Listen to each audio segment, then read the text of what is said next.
Hey, how's it going? It's Jordan Harder from Harder Performance, and today I'm going through my DMs to help answer some of your questions that will improve your fitness, improve your performance, and optimize your life. So today's question goes, Coach, I don't have time, I'm not making time to go to the gym. How can I be more consistent with going to the gym, right?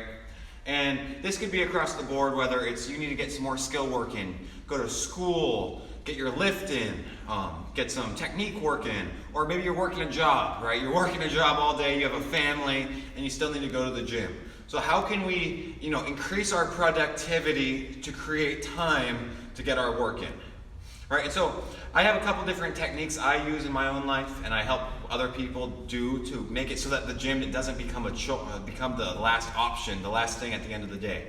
So first thing we're going to look at is to increase your productivity, get rid of your to-do list. Right, instead of using a to-do list, you need to use a calendar.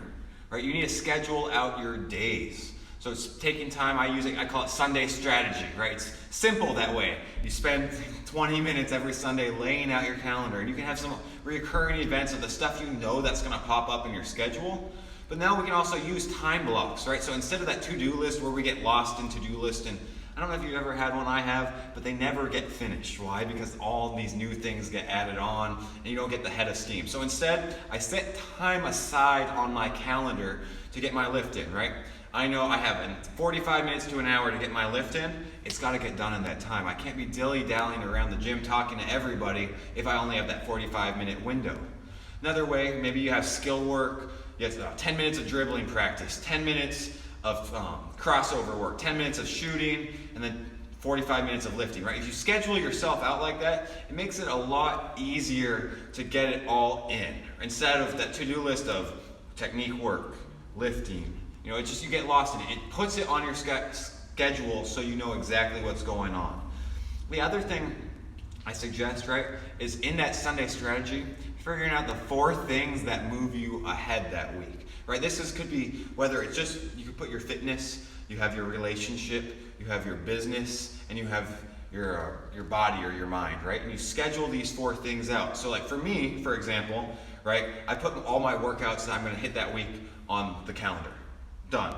It's going in. I'll be at the gym at that time. So, what I tell people is if it's on my calendar, I'm going to be there. It's going to get done.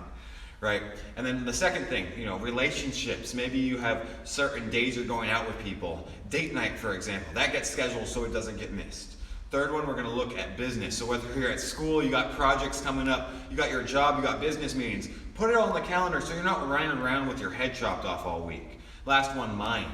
Right, so I actually do schedule time for meditation each day, because if I don't schedule time for meditation, it just goes to be another thing on my to-do list and it won't get done. And I know taking care of my mind makes it so that everything else happens. So this might seem like a lot. Just make a calendar, start there. Once you got your calendar done, set aside 20 minutes each week to set your 4 big things that move each of those domains forward. And then if you want to get real fancy with it, you can color code your calendars. Red is something that needs to get done, something right now. Green's an occurring event. However you want to schedule it for yourself. But using that calendar will change your life so you're not running around with your head cut off. Something I do, and it's something I have all my clients do to help elevate and optimize their life. So let me know how that works for you. That way we can get our workouts in, and we can't be skipping workouts anymore because we don't have time, right? If you don't have time, you're not making time, you're not using your calendar, and that's your fault. Sorry, I said it. That's all for today. Peace out. See you next time.